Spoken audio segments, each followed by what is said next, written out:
নমস্কার, আমি একটি কবিতা পাঠ করে শোনাবো। রবীন্দ্রনাথ ঠাকুরের লেখা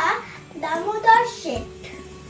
অল্পেতে খুশি হবে দামোদর শেঠ কি, মুরগির মোয়া চাই চাই ভাজা ভেটকি, আনবে কটকি জুতো মোটকিতে ঘি এনো, জলপাইগুড়ি থেকে এনো কই জিওনো, চাঁদনিতে পাওয়া যাবে বোয়ালের পেটকি, চিনে বাজারের থেকে এনো তো গরম চা,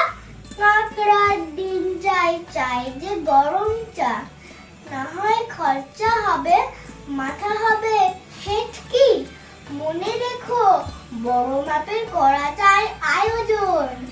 কলেবর খাটো নয় 3 মণ প্রয়োজন, খোঁজ নিও ঝুড়িয়াতে জিলিপির রেট কি